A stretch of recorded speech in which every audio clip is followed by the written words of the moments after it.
Hello everyone, আসসালামু আলাইকুম। কেমন আছেন সবাই? আশা করি সবাই ভালো আছেন। আজকে আমি আবারও চলে এলাম নতুন একটা রেসিপি নিয়ে। আজকের রেসিপি হলো কাতলা মাছের কালিয়া। আমি কাতলা মাছ নিয়েছি একটি বড় সাইজের। কাতলা মাছটি ধুয়ে কেটে পরিষ্কার করে নিয়েছি। এবার আমি পিস করে নিব। আজকে আমি এই পিসগুলো দিয়ে আপনাদের রেসিপি করে দেখাবো। এখানে আমি দিয়ে দিচ্ছি আধা চামচ হলুদের গুঁড়া, আধা চামচ মরিচ গুঁড়া, আধা চামচ লবণ, আর দিয়ে দিচ্ছি আদা রসুন বাটা, এক টুকরো লেবু, এক চামচ সরিষার তেল। এবার মাছের পিসগুলো হাতের সাহায্যে ভালো করে মেখে নিব। এই তো মাখা হয়ে গিয়েছে। আমি এবার 15 মিনিটের জন্য রেস্টে রেখে দিব। চুলায় একটি ফ্রাই প্যান দিয়ে দিব। ফ্রাই প্যানটি গরম হয়ে এলে পর্যাপ্ত পরিমাণ সরিষার তেল দিয়ে দিব। আপনারা চাইলে সাদা তেলও ইউজ করতে পারেন, তবে আজ আমি পুরোটা রেসিপি সরিষার তেল দিয়ে রান্না করব। এবার মাছের পিসগুলো আমি একে একে তেলে দিয়ে দিব। সবগুলো মাছ আমি দিয়ে দিয়েছি। চুলার জাল মাঝারি আছে রেখে একটু সময় নিয়ে ভেজে নিব। এক পাশ ভাজা হয়ে গিয়েছে আমার। আমি এবার মাছগুলো অন্য পাশ উল্টে দিব। এমন সুন্দর সুন্দর রেসিপি পেতে চাইলে আমার চ্যানেলটি সাবস্ক্রাইব করে রাখুন, পাশে থাকা বেল আইকনটি প্রেস করে রাখুন। আমি নতুন ভিডিও দেওয়ার সাথে সাথে পৌঁছে যাবে আপনাদের কাছে। লাইক কমেন্ট শেয়ার করতে একদমই ভুলবেন না। আমার মাছগুলো ফ্রাই করা হয়ে গিয়েছে। আমি এবার সবগুলো মাছ আস্তে আস্তে উঠিয়ে নিব। মাছগুলো একদমই কড়া করে ভাজতে যাবেন না, তাহলে খেতে ভালো লাগবে না।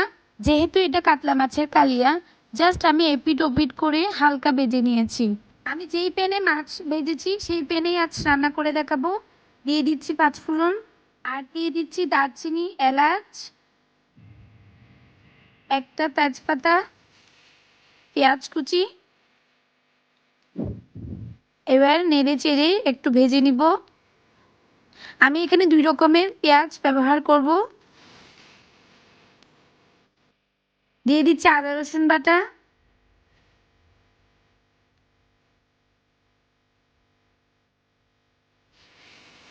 এলেই দিয়ে দিচ্ছি পেঁয়াজ বাটা। সবগুলো এবার ভালো করে ভেজে নিব। দিয়ে দিচ্ছি টমেটো। আমি এখানে হাফ টমেটো ইউজ করেছি। আমি আধা চামচ পরিমাণ চিনি দিব। এই সময় চিনিটা দিলে কি হয়, একটু কালারটা সুন্দর আসে। দিয়ে দিচ্ছি কাঁচামরিচ, 1 চামচ লবণ দিয়ে দিব, আধা চামচ হলুদ গুঁড়া, আর 2 চামচ দিয়ে দিচ্ছি মরিচ গুঁড়া। এবার একটু পানি দিয়ে দিচ্ছি। পানি দিয়ে নেড়ে চেড়ে আমি ভালো করে মশলাগুলো কষিয়ে নিব। আর একটু পানি দিচ্ছি আমি, আর একটু ভালো করে কষিয়ে নিব। এবার দিয়ে দিচ্ছি কারি পাউডার।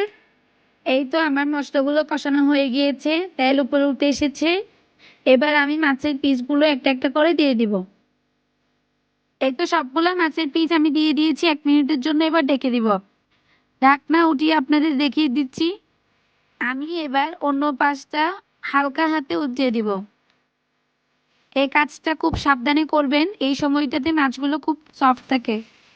এবার আমি 1 কাপ পানি অ্যাড করতেছি। এই যে এবার ঢেকে দিব। ঢেকে দিয়ে আমি 2 মিনিটের জন্য রান্না করে নিব। 2 মিনিট পরে ফিরে এলাম। দেখুন আমার মাছগুলো মোটামুটি হয়ে এসেছে। এবার আমি 1 চামচ ঘি দিয়ে দিব। এবার দিয়ে দিচ্ছি ধনেপাতা। তো রেডি হয়ে গিয়েছে আজকের রেসিপি রুই মাছের কালিয়া। রেসিপিটি আপনাদের কেমন লেগেছে অবশ্যই কমেন্ট বক্সে জানাবেন। Thanks for watching. Allah Hafiz.